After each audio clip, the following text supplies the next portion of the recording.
Hello दोस्तों, नमस्कार। कैसे हैं आप सभी। मैं अवधेश एक बार फिर आप सभी का बहुत बहुत हार्दिक अभिनंदन करता हूं आपके अपने परिवार एग्जामपुर डिफेंस वॉरियर में। हम हैं एग्जामपुर कलम से क्रांति।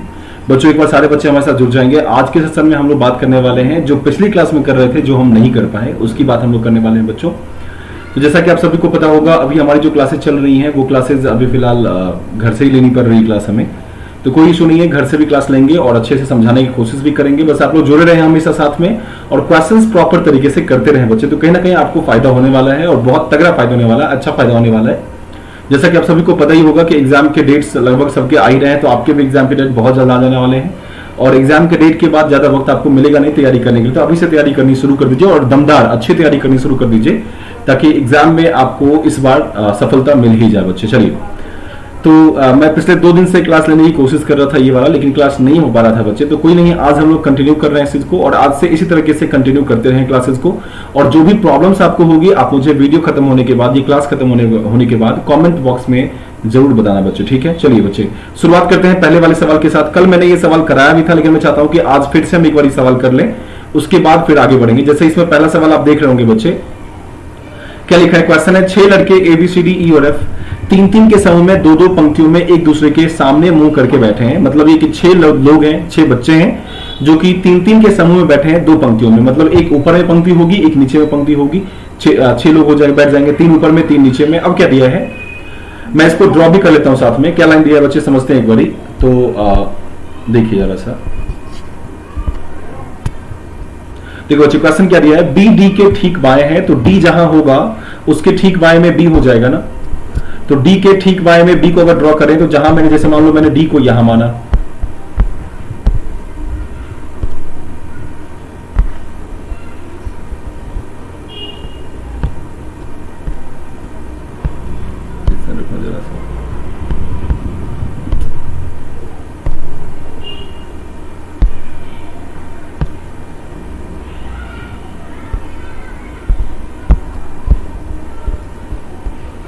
मैं लिख क्यों नहीं पा रहा हूँ इसमें यार।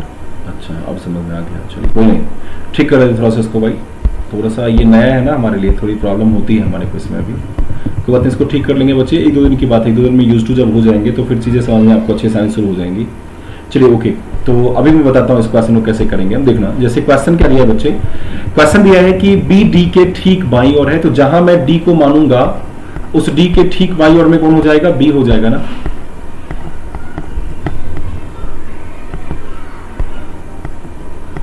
D के इसको मैं नीचे कर लूं ड्रॉ, क्या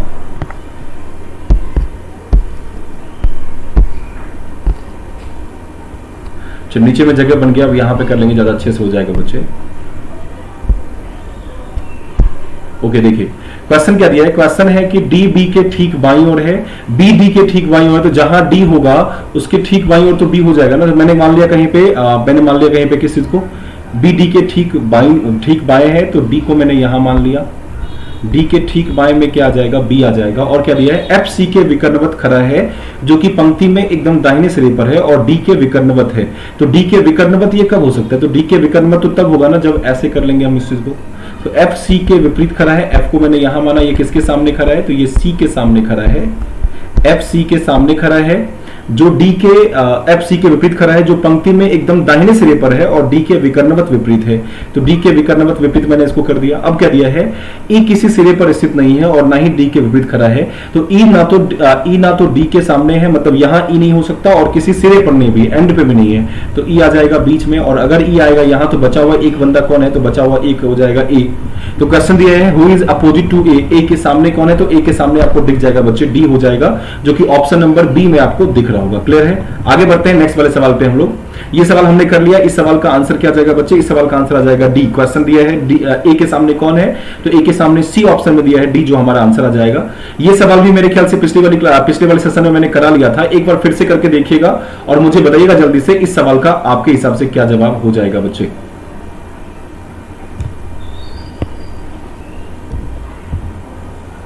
ओके, चलिए क्वेश्चन आपके सामने है, एक बार चेक करके जल्दी से बताना इस सवाल का क्या जवाब होगा। क्वेश्चन है 16, 22, 34, 58, 106, क्वेश्चन मार्क 394। देखिए मैंने कल बताया भी था आपको, 16 का दोगुना कर दिया। कल किसी बच्चे ने भी मेरे से ये बात कही थी कि सर ऐसे हम कर सकते हैं इस क्वेश्चन को, कैसे कर सकते हैं? तो 16 का दोगुना कर दिया, 16 दूना 32 हो जाएगा, और 32 में से 10 को माइनस करने पे हमारा क्या आ जा रहा है? आंसर आ जा रहा है 22। ये कर सकते हैं। या 22 से जाएंगे 34, तो 22 दूना 44, 44 में से 10 माइनस करने पे कितना आ जाएगा? 34 आ जाएगा।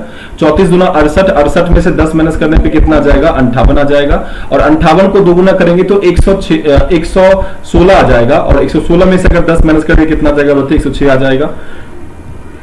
106 का दोगुना कितना हो गया? 212, और 212 में से अगर हम 10 माइनस करेंगे कितना आ जाएगा? 202 आ जाएगा, जो कि ऑप्शन नंबर किसमें दिख रहा है? ऑप्शन नंबर ई में दिख जा रहा है। ये क्लियर है? ये दो क्वेश्चन हमने आसानी से कर लिया। आगे बढ़ते हैं अगले वाले सवाल की तरफ बच्चे। अगला सवाल, तीसरा सवाल ये रहा आपके सामने, एक बार चेक करके जल्दी से बताना। चौथा सवाल छोड़ दीजिएगा, 67 सवाल छोड़ दीजिएगा। अब इस 166 करिए, फिर आगे बढ़ते हैं। क्वेश्चन है 2, 3, 5, 9, 17, 33 बताना है नेक्स्ट वाला टर्म क्या हो जाएगा बच्चे।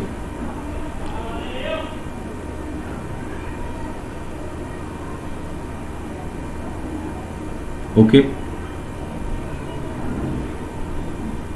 जल्दी करते रहिए। इसका जवाब क्या हो सकता है? क्या लगता है आपको क्या होना चाहिए इसका आंसर? 2, 3, 5, 9, 17, 33 दिया है, तो बताना है इसका आंसर क्या होगा। देखिएगा मैं समझा देता हूं। अगर 2 का हम दोगुना कर दे तो 2 का दोगुना कितना हो गया? 4। 4 में से अगर हम 1 माइनस कर देंगे तो 3 आ जाएगा ना। 3 का दोगुना कितना हो जाएगा बच्चे? 6 हो जाएगा, और इसमें से 1 माइनस करने पे कितना आ जाएगा? 5 आ जाएगा। 5 का दोगुना 10, 10 में से 1 माइनस किया 9, 9 का दोगुना 18, 18 में से 1 माइनस किया 17, 17 का दोगुना 34, 34 में से 1 माइनस किया 33, और 33 का दोगुना कितना होता है? 66, और 66 में से जब हम 1 माइनस कर देंगे तो कितना आ जाएगा बच्चे? आ जाएगा 65, जो कि ऑप्शन नंबर ई में आपको दिख जाएगा इजिली। क्लियर है? ये दो सवाल तो आपने 2-3 सवाल तो आपने आसानी से कर लिए। आगे बढ़ते हैं नेक्स्ट वाले सवाल की तरफ। अगला सवाल मैं आपके सामने लगाता हूं, एक बार चेक करके जल्दी से बताना इस सवाल का जवाब क्या होगा। 2 सवाल आपके सामने हैं, दोनों सवाल को ट्राई करने की कोशिश करो। अगर दोनों बन गया तो अच्छा है, अदरवाइज एक तो बना ही लो। अभी चलो पहला सवाल ही करो पहले, उसके बाद दूसरे सवाल पे आएंगे। क्वेश्चन है, यदि 45 आदमी 12 घंटे प्रतिदिन काम करके किसी काम को 30 दिन में पूरा कर सकते हैं। 45 आदमी 12 घंटे काम करेंगे प्रतिदिन और 30 दिन तक काम करेंगे, तब जाके कोई काम पूरा होगा। तो अगर उसी काम को 60 आदमी करें और 10 घंटे करें तो कितने दिन में पूरा हो जाएगा? तो देखो, आपने मैथ्स का तो ट्रिक पढ़ा होगा ना, MDH वाला, मैन डेज एंड आवर्स वाला आपने ट्रिक पढ़ा होगा। ये क्वेश्चन किस चीज से है? तो मैथ के टाइम एंड वर्क से क्वेश्चन है, जहां पे टाइम आपको या वर्क आपको फाइंड करना होता है। तो इस क्वेश्चन में पहले वाले में क्या है कि आदमी भी दिया है, दिन भी दिया है, घंटा भी दिया है, और दूसरे वाले में आदमी और घंटा दे दिया, दिन निकालना है आपको। तो क्या होता है? MDH इक्वल्स MDH होता है ना, MDH इक्वल्स क्या होता है बच्चे? MD और H होता है। तो यहां बताइए पहले MDH की वैल्यू कितनी हो जाएगी? तो पहला M का मतलब मैन से है, तो 45 गुना 12 गुना 30 आ जाएगा इधर, और इसके बराबर में आएगा MDH, और बराबर वाला जब इधर आएगा तो क्या जाएगा? डिवाइड में आ जाएगा। डिवाइड में कितना कर देंगे बच्चे? तो 60 गुना 10 कर देंगे, 60 गुना 10। तो अब बताइए इस 10 से 3 बार में 30 कट जाएगा, 15 तिहाई 45, 15 चौके 60, 4 बार में कट गया। इस 4 से कट जाएगा ये 4 तिहाई 12, 3 बार में कट गया। तो अब बताइए ऊपर कितना बच गया? 3 तिहाई 9 तिहाई 27। तो जो निकल के आया वो बचा हुआ निकल के आया होगा, H निकल के आया ना, तो H के मतलब डेज निकल के आया। डेज कितने हो जाएंगे? 27 डेज, जो कि ऑप्शन नंबर आपको डी में दिख जाएगा। मतलब इस वाले क्वेश्चन में MDH वाला फॉर्मूला लगा दिया तो हमारा आंसर इजिली बन गया। नेक्स्ट क्वेश्चन देखते हैं बच्चे क्या दिया है। अगला सवाल आपके सामने देख लीजिए, रखा हुआ है, एक बार चेक करके जल्दी से बताना इसका जवाब क्या हो जाएगा बच्चे।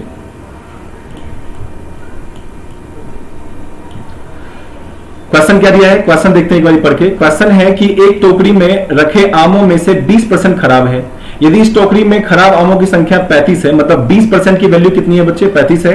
तो बताना है कुल आम कितने होंगे। तो अब बताइए 20% की वैल्यू कितनी दी गई है? मैं करके दिखाता हूं आपको एक बार, देखिएगा। इस वाले क्वेश्चन में 20% की वैल्यू कितनी है बच्चे? तो इस वाले क्वेश्चन में 20% की जो वैल्यू है वो 35 है।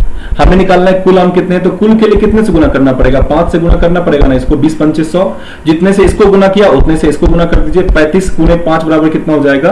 35 दुना 70, 70 दुना 140, और 35 कितना हो गया? 175, जो कि ऑप्शन नंबर डी में दिख जाएगा। मतलब इस वाले क्वेश्चन में कुछ ज्यादा लॉजिक लगाने की जरूरत नहीं पड़ी, बस बन गया बहुत आसानी से, बहुत जल्दी ये क्वेश्चन बन गया। 20% जो खराब था उस खराब की संख्या 35 है, तो 20% की वैल्यू 35 हो गई, तो 20 की वैल्यू 35, तो 100 की वैल्यू हमने निकाल ली, इसका आंसर आ गया। या फिर आप यूनिटरी मेथड से निकाल सकते हैं, 20 बराबर 35, तो 1 बराबर कितना, तो 35 बटे 20, इसलिए 100 बराबर कितना, तो 35 बटे 20 गुना 100, तो 20 पंचे 100, 5 गुना 35 कर देंगे, हमारा आंसर आ जाएगा इस वाले क्वेश्चन का आसानी से। चलिए बच्चे, अगला सवाल आपके सामने है, एक बार चेक करके जल्दी से बताना इस सवाल का क्या जवाब होगा। बच्चे क्वेश्चन दिया है कि कौन सी आकृति दिए गए शब्दों के आपसी संबंध का प्रतिनिधित्व करता है। कौन कौन से शब्द हैं, तो वकीलों, शिक्षकों और शिक्षितों के बीच में, मतलब which figure represent the mutual relation of the given word lawyer, teacher and educators. जितने भी टीचर हैं उनमें से सबके सब एडुकेट, सबके सब क्या है, एडुकेटर नहीं होने चाहिए, एडुकेटर्स नहीं होने चाहिए। एजुकेटर का मतलब पढ़ाने वाले होते हैं, टीचर्स होते हैं, एडुकेटर नहीं। शिक्षित का मतलब क्या, आप कह सकते हैं उसको क्या कहते हैं शिक्षित को भाई, खैर जो भी कहते हैं मुझे याद आएगा मैं बता दूंगा आपको। लॉयर, टीचर और शिक्षितों, शिक्षित का मतलब लिटरेट कह सकते हैं, लिटरेट मतलब जो शिक्षित व्यक्ति हैं उनके बारे में कहते हैं। इलिटरेट और लिटरेट तो आपने सुना होगा, इलिटरेट मतलब अशिक्षित होता है और लिटरेट मतलब होता है शिक्षित, तो यहाँ लिटरेट वर्ड है, मान लीजिए लिटरेट है। तो अब बताइए लॉयर, टीचर और लिटरेट है, तो जितने भी टीचर हैं उनमें से कुछ लॉयर हो सकते हैं, मतलब कुछ टीचर लॉयर हैं, कुछ लॉयर टीचर हैं, और चाहे वो टीचर हो या लॉयर है वो सबके सब क्या होंगे, लिटरेट होंगे, तभी तो वो लॉयर या टीचर बन पाए, वो लिटरेट है। तो ऐसा ऑप्शन किस वाले में दिख रहा है, ऑप्शन नंबर सी में आपको इजीली दिख जाएगा इस क्वेश्चन का आंसर। आगे बढ़ते हैं बच्चे, क्वेश्चन नंबर 170 करेंगे हम लोग अभी, एक बार चेक करके जल्दी से बताना इस सवाल का क्या जवाब होगा। क्वेश्चन है या क्वेश्चन दिए गए हैं कि पर्वत, जंगल और पृथ्वी के बीच में, मतलब माउंटेन, फॉरेस्ट एंड अर्थ, इनके बीच में सबसे बेस्ट रिलेशन क्या होगा, ये आपको बताना है इस क्वेश्चन में। माउंटेन, जंगल एंड पृथ्वी, तो चाहे वो माउंटेन की बात हो या फॉरेस्ट की बात हो, वो तो है पृथ्वी का ही पार्ट ना। तो पृथ्वी के अंदर में माउंटेन और जंगल को हम ड्रॉ कर सकते हैं, जो कि ऑप्शन नंबर ए में दिख रहा होगा। अब आप कहेंगे सर जितने भी माउंटेन है वो सब जंगल में है, तो ऐसा नहीं होता, माउंटेन अलग है और जंगल अलग है, ठीक है। तो ऑप्शन नंबर ए इस वाले क्वेश्चन का आंसर आ गया। अगले सवाल बढ़ेंगे बच्चे, मैं चाहता हूं थोड़ा फास्ट करें, क्योंकि मैं थोड़ा फास्ट कर रहा हूं, तो मैं चाहता भी हूं कि आप भी थोड़ा फास्ट करें बच्चे। क्वेश्चन है आपको, देखिए इसमें इंस्ट्रक्शन ही दिए गए, मैं बता देता हूं इंस्ट्रक्शन क्या है। आपको बताना है कि ये जो एक्स फिगर है ये इन चार में से किस वाले ऑप्शन में हिडन है। इस वाले क्वेश्चन में बताना है आपको कि ये किस वाले ऑप्शन में हिडन है, मतलब छिपा हुआ है, ये आपको बताना है इस क्वेश्चन में। जल्दी से करके मुझे बताइए ये किस डायग्राम में छिपा हुआ है, किस वाले ऑप्शन में छिपा हुआ है।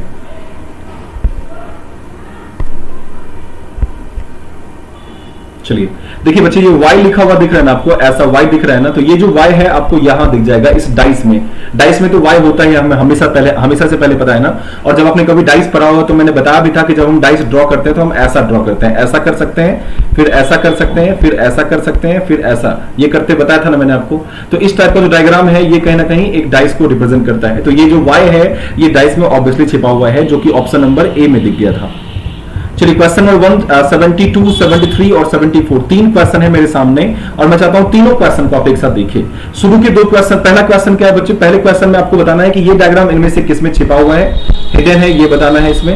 और इस वाले दोनों डायग्राम में आपको बताना है कि इसका मिरर इमेज क्या बनेगा। इस वाले क्वेश्चन का आपको क्या बताना है बच्चे, इस वाले क्वेश्चन का आपको मिरर बताना है,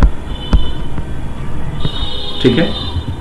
चलिए ऊपर वाले क्वेश्चन को देख के जल्दी से बताइए क्या इसका जवाब आ जाएगा।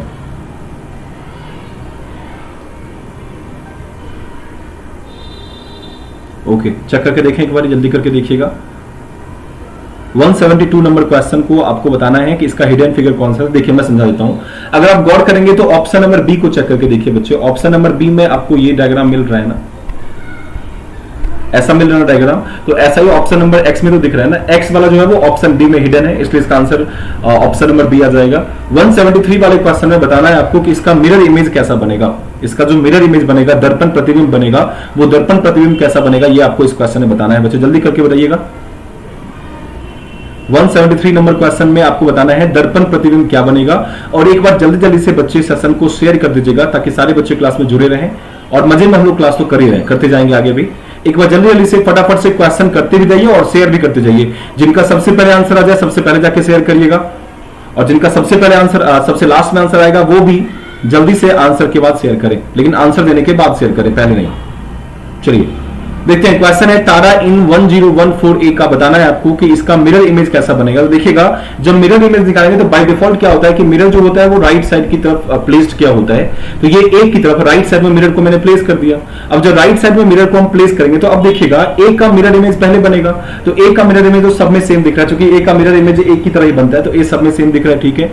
अगले वाले में ए के बाद क्या है, ए के तुरंत बाद तो यहाँ पे 4 है ना, यहाँ पे 4 है तो अब आना चाहिए था 4, लेकिन इस वाले ऑप्शन में 1 आ गया, इस वाले ऑप्शन में 1 आ गया, तो ये दोनों गलत हो जाएगा। अब इन दोनों में हमें डिफरेंस चेक करना है। मैंने बताया था ना मिरर इमेज बनाते वक्त कभी भी नॉर्मल तरीके से सभी ऑप्शन को आप चेक मत करिए, आप डिफरेंस चेक करिए और फिर देखिए कि इन दोनों डिफरेंस में क्या हमारा आंसर सुटेबल बैठता है। तो TARA मतलब सॉरी पहले पीछे देखेंगे तो A4101, तो A4101 N सही है, 1AR80। अच्छा देखो बच्चे बस एक चीज का डिफरेंस है और वो है टी का। तो टी का जब हम मिरर इमेज बनाएंगे तो टी का मिरर इमेज तो टी ही बनेगा ना, तो टी का मिरर इमेज बनना चाहिए टी, जो कि ऑप्शन नंबर डी में सही दिख रहा है, लेकिन ऑप्शन नंबर ए में ये वाला गलत दिख रहा है, टी का वाटर इमेज बना के दे रहा है, तो गलत हो जाएगा। Next question, question number 174 check करके देखते हैं एक बारी। इस वाले क्वेश्चन में भी बच्चे आपको मिरर इमेज ही बनाना है, बताना है इसका मिरर इमेज कैसा बनेगा, और मिरर तो राइट साइड में प्लेस्ड है, ये आपको पहले से पता है। तो सबसे पहले के बनना चाहिए, तो के बन रहा है, ऑप्शन नंबर बी में बन ही नहीं रहा, तो के ऑप्शन नंबर बी तो वैसे ही गलत हो जाएगा। और ए सी और डी को चेक करें तो ए सी और डी में डिफरेंस चेक करते हैं, डिफरेंस किस चीज का है भाई, तो ए के सब में सेम है, पी भी सेम है, ओ भी सेम है, एन भी सेम है, आई भी सेम है, 5 भी सेम है। हाँ देखो अब 9 का डिफरेंस, यहाँ पे पहले क्या है, पहले 6 है, तो 6 का जो मिरर इमेज बनेगा तो 6 का मिरर इमेज तो ऐसा बनना चाहिए ना। इस वाले में देखिएगा, इस वाले में यहाँ 9 का मिरर इमेज दिया ना। एक चीज बताना बच्चे मुझे जरा सा पहले कि पहले इस क्वेश्चन में मिरर इमेज हमें करना है कि पहले 9 का इमेज बनाना है कि पहले 6 का, तो पहले तो 6 का बनाना पड़ेगा तब तो 9 का बनेगा ना, क्योंकि 6 के बाद 9 है, तो 6 का जब हम मिरर इमेज बनाएंगे तो ये तो ऐसा बनना चाहिए 6 का मिरर इमेज। और 6 का मिरर इमेज जो दिख रहा है इस वाले में ऑप्शन नंबर सी में नहीं दिख रहा, ऑप्शन नंबर सी में लास्ट में मिरर इमेज दिया है 6 का, जो कि आना चाहिए था पहले। इस वाले में ठीक है 6 का मिरर इमेज, इस वाले में देखेंगे तो इस वाले में देखो 9 को तो वैसे लिख दिया तो गलत है, 9 और 6 को तो वैसे लिख दिया, गलत हो जाएगा। तो सही क्या हो जाएगा हमारा आंसर, ऑप्शन नंबर डी सही हो जाएगा हमारा आंसर इस क्वेश्चन का। चलो बहुत बढ़िया क्वेश्चन है, एक बार चेक करके जल्दी से बताना इस सवाल का क्या जवाब होगा बच्चे। क्वेश्चन क्या दिया है, क्वेश्चन है बताना है आपको कि इनमें क्यूब्स की संख्या कितनी है, टोटल नंबर ऑफ क्यूब्स कितने हैं, इस क्वेश्चन में आपको ये बताना है बच्चे।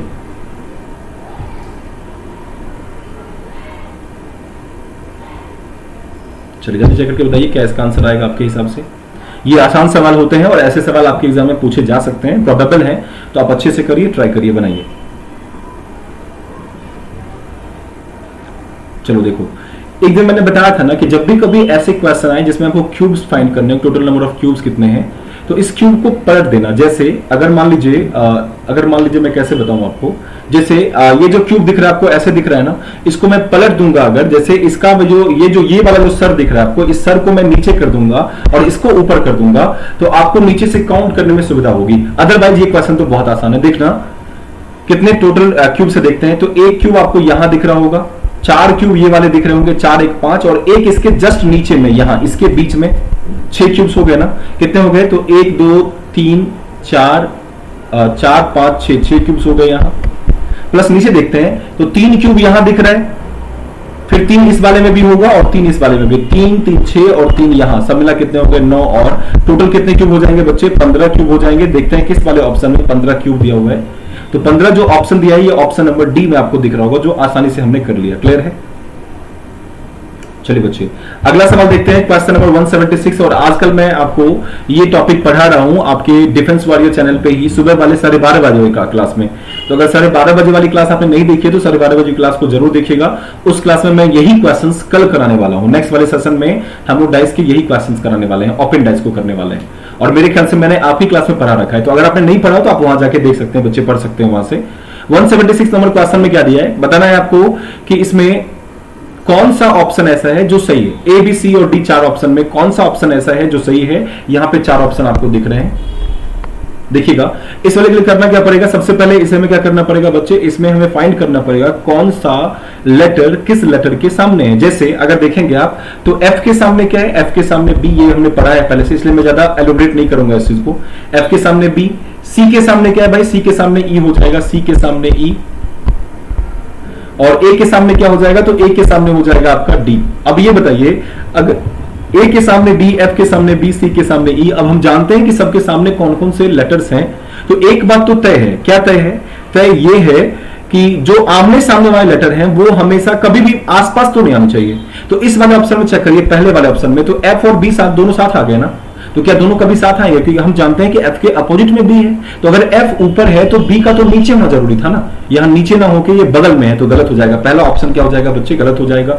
दूसरे ऑप्शन में चेक करेंगे, दूसरे ऑप्शन में क्या है देखिएगा, जैसे सी के सामने ई है और ए के सामने डी है, एफ है, ठीक है, एफ यहां है, ये सही दिख रहा है, और एफ के सी और सी भी दिख रहा है, तो सी, चलो सी के सामने ई है तो सी अगर आ गया, सॉरी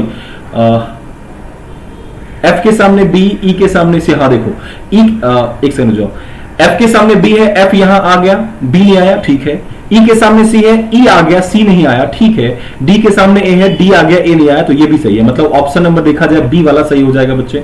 अगर सी वाले ऑप्शन को हम चेक करके देखेंगे, इस वाले ऑप्शन को, तो सी वाले ऑप्शन देखिएगा बच्चे, डी ई सी दिया गया है। तो अब बताइए सी के सामने तो ई हम जानते हैं ना पहले से, जब सी के सामने ई है तो सी और ई आसपास कैसे आ सकते हैं? तो गलत हो जाएगा ये वाला ऑप्शन। फिर डी, ई और ए दिया, तो देखिए डी के सामने ए हम जानते हैं, तो अगर ए आएगा तो डी नहीं आना चाहिए था, डी आएगा तो ए नहीं आना चाहिए था, तो ये भी गलत हो जाएगा। सही कौन सा होगा? ओनली बी सही हो जाएगा, जो कि आपको ऑप्शन नंबर बी में दिख जाएगा बच्चे। आगे बढ़ते हैं नेक्स्ट वाले सवाल पे। चलिए अगला सवाल आपके सामने लग चुका है बच्चे, एक बार देख के जल्दी से बताइए। क्वेश्चन है 177 में, आपको बताना है कि ये जो डाइस आपको दिख रहा है ये भी डाइस का ही क्वेश्चन है। इस डाइस को अगर हम फोल्ड करेंगे, मोड़ देंगे इस डाइस को, तो मोड़ने के बाद इन चार में से कैसा इमेज आपको दिख जाएगा यहां पे?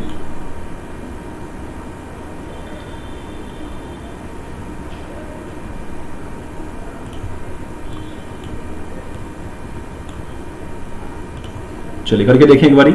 इस वाले इमेज को बताना है, फोल्ड करेंगे बच्चे तो क्या होगा, एक डाइस बनेगा, जैसा कि ये डाइस दिख रहा है आपको, ये ऐसा डाइस बनेगा। इस डाइस में कौन किसके सामने, देखना अगर ये देखो, जैसे मैं डाइस बना लूं, कैसे कह दूं मैं आपको, ये जो ब्लैंक दिख रहा है इस ब्लैंक के सामने ये वाला ब्लैंक है ना, तो एक ब्लैंक के सामने दूसरा ब्लैंक आ जाएगा, ये निकाल लिया हमने। इस ब्लैंक के सामने क्या है, ये वाला ब्लैंक, तो इस ब्लैंक के सामने भी ये ब्लैंक आ जाएगा। मतलब एक बात तो तय है, ये श्योर एंड सर्टेन है कि एक ब्लैंक इसका, चूंकि इन दोनों में से कोई एक तो लेना पड़ेगा डाइस में हमें, और इन दोनों में से भी कोई एक लेना पड़ेगा। मतलब ये कि दो ब्लैंक तो पक्का है, श्योर एंड सर्टेन है।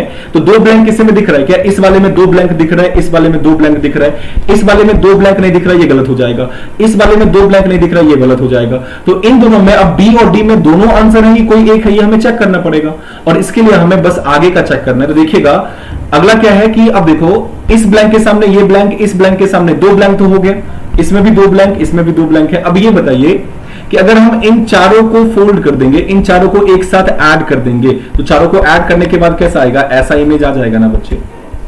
यहां पे कलर होगा, यहां पे भी कलर होगा, ऐसा। और ये किसके सामने है? तो ये सामने होगा किसके? बीच वाले के सामने, इस वाले के सामने होगा, तो बीच में ये सर्कल आ जाएगा। तो सर्कल आएगा तो ये नहीं आना चाहिए, और ये आएगा तो सर्कल नहीं आना चाहिए। और देखेंगे आप इसमें ऑप्शन नंबर बी और डी बचा हुआ था, तो यहां पे क्या है, देखो यहां पे तीनों का तीनों ब्लैंक है ना। तो अब ये बताओ कि इन दोनों में से कोई एक तो आना चाहिए, या तो सर्कल या फिर ये कलर वाला पार्ट आना चाहिए, लेकिन इसमें ना तो सर्कल है ना कलर है, तो ये वाला ऑप्शन गलत हो जाएगा।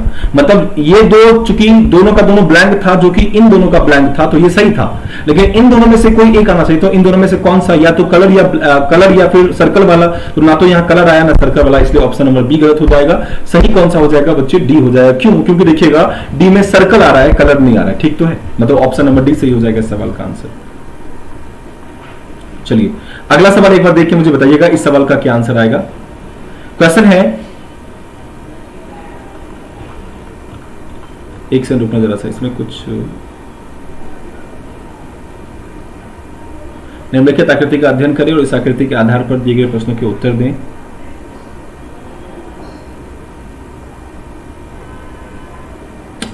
इसमें कुछ मिसिंग है मेरे ख्याल से,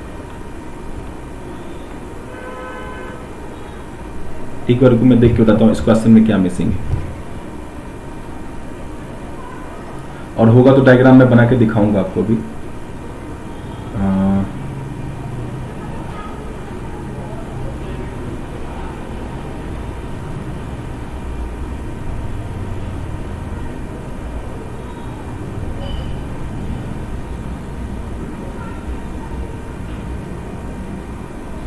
देखिए बच्चे मैं बता देता हूं, इस क्वेश्चन में थोड़ा सा चीज मिसिंग है। वो मिसिंग क्या है मैं बता देता हूं, एक बार देख लीजिएगा इस क्वेश्चन को आप। इस वाले क्वेश्चन में ऐसा एक लाइन है,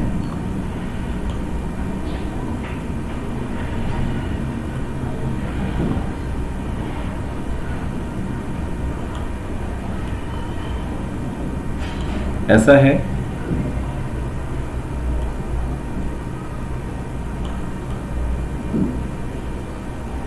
ये स्ट्रेट लाइन है, स्ट्रेट मान के चलना, आप इसको टेढ़ा मत समझना, मैं टेढ़ा ड्रॉ कर रहा हूं इसको एक्चुअली, मतलब ये टेढ़ा ड्रॉ हो जा रहा है मेरे से। मेरी ड्राइंग वैसे भी अच्छी नहीं है, बहुत खराब है ड्राइंग, तो मजाक एकदम मत उड़ाना इस चीज का।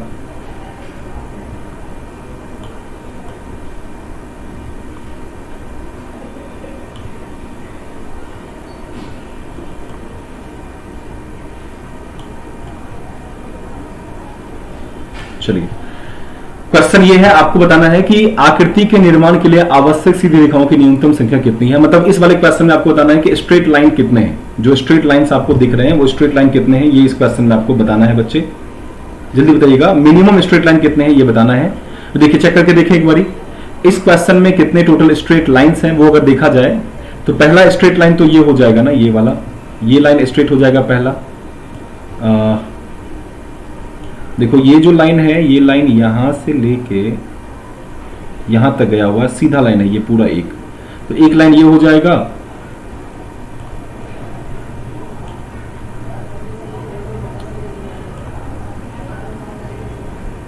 दूसरा लाइन हो जाएगा ये वाला,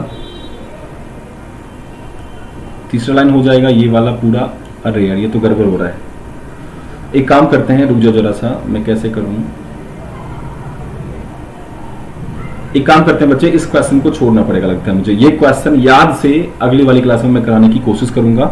इसका डायग्राम जब तक नहीं आया तब तक प्रॉपर तरीके से आप काउंट नहीं कर पाएंगे टोटल यहाँ लाइंस कितने हैं, और मैं कराऊंगा तो फिर देखते हुए क्या दिक्कत हो जा रही है, मैं लिख नहीं पा रहा प्रॉपर तरीके से यहाँ। चलिए, इसमें 3 क्वेश्चन थे, त्रिकोण गिनने थे, इसमें त्रिकोण तो निकाल सकते हैं हम लोग, 1 2 3 4, देखो कितने हैं भाई, 1 त्रिकोण, 2 त्रिकोण, 3 4, 4 लाइन है। एक स्क्वायर बॉक्स के अंदर मैंने बताया था ना काउंट करने के लिए, जो मैक्सिमम कोड होगा, जैसे कोड करेंगे तो 1 2 3 और 4 कोड हो जाएगा, और जो मैक्सिमम कोड है, एक सेकंड रुकना, जो मैक्सिमम कोड है उसको कितने से गुना करना पड़ेगा, 2 से गुना करना पड़ेगा, तो 4 दूना 8 यहां से आ जाएगा और 8 इधर से भी आ जाएगा, 8 + 8 ट्रायंगल, 16 ट्रायंगल स्क्वायर बॉक्स के अंदर आ गए। अब तो 16 अंदर हो गए, अब देखते हैं 17वां ये ट्रायंगल, 18वां ये ट्रायंगल, 19वां ये ट्रायंगल, 20वां ये ट्रायंगल, 20 ट्रायंगल हो गया ना। अब देखिए 20 के बाद कहीं और ट्रायंगल आपको दिख रहा है क्या, 21वां ट्रायंगल मुझे ये दिख रहा है, ये वाला ट्रायंगल जो दिख रहा है आपको, मैं इसका कलर बदल करके दिखाता हूं आपको। 21वां ट्रायंगल बच्चे कौन सा दिख रहा है, तो मुझे 21वां ट्रायंगल ये वाला दिख रहा है, और 22वां ट्रायंगल कौन दिख रहा है, तो 22वां ट्रायंगल मुझे ये वाला दिख रहा है। अब ये बताओ कोई और ट्रायंगल आपको दिख रहा है क्या, 22 ट्रायंगल तो मुझे दिख गया, अगला मुझे कोई ट्रायंगल नहीं दिख रहा, मतलब सब मिला कितने इसके आंसर आ जाएंगे, 22 आने चाहिए, जो कि ऑप्शन नंबर सी में। क्लियर है, तो इस वाले क्वेश्चन में इसको मैं वापस से करा दूंगा, परेशान ना हो अगर आपसे नहीं बन पा रहा। देखो दूसरा क्वेश्चन है कि आकृति में कितने वर्ग हैं ये निकालना है, रहने दो यार, मैं अभी ज्यादा ये हो गया है, इसको निकालना बहुत मुश्किल हो जाएगा। देखिए बच्चे ये क्वेश्चन किस चीज से है, तो ये क्वेश्चन है statement and course of action से, आप गौर करेंगे यहां लिखा हुआ भी है, ये क्वेश्चन किस चीज से है, तो ये है कोर्स ऑफ एक्शन से, आपको निकालना है इसका कोर्स ऑफ एक्शन। और कोर्स ऑफ एक्शन क्या होता है ये मेरे ख्याल से मैंने पढ़ाया है आपको। कोर्स ऑफ एक्शन क्या होता है एक बार सुन लीजिएगा पहले, देखो इंग्लिश में भी है, हिंदी में, दोनों लैंग्वेज में दिखाऊंगा आपको, क्वेश्चन परेशान ना हो, इंग्लिश में पढ़ के हिंदी में भी जाएंगे। कोर्स ऑफ एक्शन क्या होता है, कोर्स ऑफ एक्शन होता है कि कार्यवाही करना, मतलब कोई प्रॉब्लम आपके सामने है, मान लीजिए एक प्रॉब्लम से आपको इंट्रोड्यूस कराया जाएगा, जब कोर्स ऑफ एक्शन करेंगे ना बच्चे तो क्या होगा, आपको एक प्रॉब्लम से इंट्रोड्यूस कराया जाएगा। अब आपको बोला जाएगा कि अगर आप एक ऑफिसर होते, आपसे कहा जाएगा कि आप एक ऑफिसर हैं, ऐसा मान लीजिए आप, और अगर आप एक ऑफिसर हैं और उस केस में आपके एरिया में ये घटना घट रही है, तो उस केस में आप क्या करेंगे, एज ऑफिसर आप कैसा एक्शन लेंगे, ये आपको बताना है इस क्वेश्चन में, और यहां कुछ ऑप्शंस भी आपको मिल जाएंगे। एक और क्वेश्चन पढ़ लेते हैं क्या दिया है, क्वेश्चन है बच्चे देख लीजिएगा, the air and rail service have been severely disrupted due to thick fog in the northern part of the country। मतलब ये कि मान लो दिल्ली के उत्तरी भाग में बहुत घना कोहरा है, जिसकी वजह से क्या हो रहा है, एयर को और रेल सर्विसों में थोड़ी समस्याएं आ रही हैं, बहुत ज्यादा जो है डिस्ट्रप्शन हो गया, डिस्ट्रप्टेड हो गए हैं, मतलब वो परेशान हो गए हैं, वहां पे ट्रैवल ना के बराबर हो रही है, ट्रैवल कम हो रही है, मतलब ट्रैवल कम नहीं हो रही है, मतलब ऐसा समय आ गया कि ट्रैवल करना मुश्किल हो रहा है, मतलब लोग वहां जा ही नहीं, मतलब गाड़ियां वहां चल ही नहीं पा रही, ये क्वेश्चन है। तो क्या करना चाहिए एज ए ऑफिसर, आपको बताना है। पहला दिया है the rail and air service should be temporary suspended in the region, तो कहता है उस रीजन में, जिस रीजन में ये प्रॉब्लम है, उस रीजन में रेल को या प्लेन को कुछ दिनों के लिए सस्पेंड कर देना चाहिए। तो एट ए टाइम ऑब्वियस बात है लोगों को खतरा ना, लोगों के सामने लोगों का मतलब ये कि एरोप्लेन का या प्लेन का या ट्रेन का एक्सीडेंट ना हो जाए या प्रॉब्लम ना खड़ी हो जाए कोई बड़ी, इसके लिए हम इस चीज को कुछ दिन के लिए बंद कर सकते हैं ना। मतलब कुछ दिनों के लिए, जब तक ये कोहरा खत्म ना हो जाए या कोहरा खत्म करने की मशीन ना ले आए या जब तक वो कोहरा खत्म ना कर ले हम, तब तक के लिए हम कहीं ना कहीं इस चीज को बंद कर सकते हैं, मशीन या लाइट वगैरह जो कह सकते हैं। पहला सही हो जाएगा। दूसरा क्या दिया है, people should be advise to make their travel plan keeping in mind the probable disruption resulting in delay और कैंसिलेशन ऑफ सर्विसेज। मतलब ये कि इस क्वेश्चन दिया है, दूसरे पॉइंट पे कह रहा है कि सभी लोगों को ये इन्फॉर्म कर देना चाहिए, लोगों को ये एडवाइस करना चाहिए, मतलब अथॉरिटी के द्वारा, जैसे मान लो ट्रेन या एरोप्लेन के जो अथॉरिटी हैं उनके द्वारा एक नोटिस जारी करनी चाहिए कि हो सकता है, मतलब अपने दिमाग में आप ये रखें, कि फॉग की वजह से ट्रेनें कैंसिल भी हो सकती हैं, एरोप्लेन कैंसिल भी हो सकती हैं और आपको परेशानी भी हो सकती है। इसलिए ये बात आपको दिमाग में रखनी चाहिए कि ट्रेन कैंसिल हो सकती है, ताकि अगर आपके दिमाग में ये चीज रहेगा तो आप हमेशा अपडेटेड रहेंगे, और अपडेटेड रहेंगे तो फिर बढ़िया रहेगा आपके लिए। ठीक है, ये दूसरा भी सही हो जाएगा। मतलब ये कोर्स ऑफ एक्शन आम जनता के पॉइंट ऑफ व्यू से लिया गया, ये सही है। तीसरा क्या दिया है, the government should immediately install modern machine which will enable it to guide the rail and air service even if the thick fog develops. कह रहा है कि सरकार को एक ऐसी मशीन लगानी चाहिए गाड़ियों में या प्लेनों में जो थिक फॉग में भी मतलब गाइड कर सके, ट्रेन को या एरोप्लेन को गाइड कर सके किस दिशा में उड़ना बढ़िया रहेगा या किधर क्या है, किधर प्रॉब्लम है, किधर सब कुछ सही है, ये गाइड कर सके। तो ऐसी मशीन डेवलप करनी चाहिए। जैसे आप देखते होंगे फॉग लैंप भी एक आता है ना आजकल गाड़ियों में, बसों वगैरह में या कारों वगैरह में लोग क्या करते हैं, फॉग लैंप लगाते हैं। तो जब ठंडा का मौसम आता है, जब फॉग की समस्या ज्यादा होती है, उसमें लोग वही लाइट, पीला या तीखा लाइट होता है, उस लाइट से जब ट्रैवल करते हैं तो कुछ ज्यादा दूर तक वो विजिबल होता है। मतलब मान लीजिए पहले चलते थे 10 मीटर दिखता था, 10 मीटर से भी कम दिखता था, तो अब वहां से 20 मीटर या 25 मीटर आपको दिख जाता था। ऐसा जनरली होता है। तो इससे कहीं ना कहीं थोड़ी सी सुविधाएं मिल सकती हैं, थोड़ी सी सावधानी हो जाएगी रेलवे के लिए या प्लेन्स के लिए। चलिए, वही चीज यहाँ हिंदी में लिखा गया, आप देख सकते हैं। देश के उत्तरी हिस्से में घने कोहरे के कारण हवाई और रेल सेवा बुरी तरह बाधित हुई है। अब पहला दिया है, रेल और हवाई सेवाओं के क्षेत्र में अस्थायी रूप से निलंबित किया जाना चाहिए, तो ठीक है पहला। दूसरा दिया है, लोगों को सलाह दी जानी चाहिए कि वह संभावित यात्रा को ध्यान में रखते हुए अपनी यात्रा की योजना बनाएं, जिसके परिणाम स्वरूप विलंब या सीरीज को रद्द किया जा सकता है, मतलब ट्रेन कैंसिल हो सकते हैं। सरकार को तुरंत आधुनिक मशीनों को स्थापित करना चाहिए जो घने कोहरे के विकसित होने पर भी रेल और हवाई सेवाओं का मार्गदर्शन करने में सक्षम होंगी। मतलब तीनों का तीनों सही है, जिसको क्या कह देंगे, ऑप्शन नंबर डी कर देंगे, ऑल फॉलोज। चलिए बच्चे, अगला सवाल देखते हैं एक बार क्या है। इस सवाल को करके मुझे जल्दी से बताना इस सवाल का क्या जवाब होगा आपके हिसाब से। क्वेश्चन है, how many such pair of letter are there in the word instruction which have as many letter between them in the word as in the English alphabet। मतलब ये कि इंस्ट्रक्शन शब्द में ऐसे कितने जोड़े हैं जो अंग्रेजी वर्णमाला के शब्द में उनके बीच इंस्ट्रक्शन शब्द में ऐसे कितने जोड़े हैं, अक्षरों के कितने ऐसे जोड़े हैं जिनके बीच उतने का ही गैप है, उतने ही अक्षरों का गैप है जितने की अल्फाबेट में जनरली हुआ करते हैं। जैसे ये क्वेश्चन तो मैंने कराया है, मुझे याद है, एक बार देखिएगा। इंस्ट्रक्शन मैं लिख लेता हूं पहले, INSTRUCTIO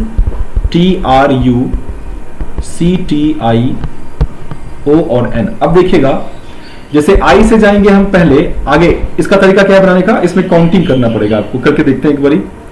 I के अल्फा, देखो क्वेश्चन ये था कि इंस्ट्रक्शन वर्ड में लेटर के कितने ऐसे जोड़े हैं, अक्षरों के कितने ऐसे जोड़े हैं जिनके बीच में उतने ही गैप हैं जितना कि अंग्रेजी के अल्फाबेट में होता है। जैसे अल्फाबेट में ए से जाएंगे डी तक, अल्फाबेट में ए से जाएंगे डी, तो ए और डी के बीच कितना गैप है, बी सी का 2 का गैप है ना। तो अगर यहां भी ए और डी कहीं है, इस वाले में ए और डी कहीं है, इसमें भी ए और डी के बीच 2 का गैप होना चाहिए। अगर ऐसा है तो वो एक पेयर कहलाएगा, हमें चेक करना है। तो बनाने का तरीका है, वो काउंटिंग करना पड़ेगा। जैसे आई के बाद क्या आता है, अल्फाबेट में आता है जे नहीं है, K L M N O P Q R S, नहीं मिला कुछ भी, है ना। अब एन से चेक करेंगे, एन के बाद O P Q R S T. अब देखिए एन से जाएंगे टी, तो एन और टी के बीच में अल्फाबेट में भी सब मिला के 5 ही गैप होते हैं। एन का प्लेस 14, टी का 20, 14 5 19 21, 20 में कितने होंगे 5, और यहां भी तो 5 है ना, तो ये एक कहलाएगा, ये एक पेयर कहलाएगा। तो एक पेयर ये हो गया। टी के बाद यू वी डब्ल्यू नहीं मिलेगा कोई और।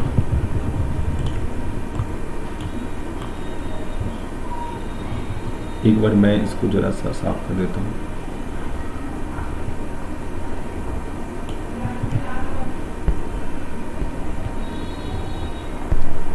ये टी है और ये आई है,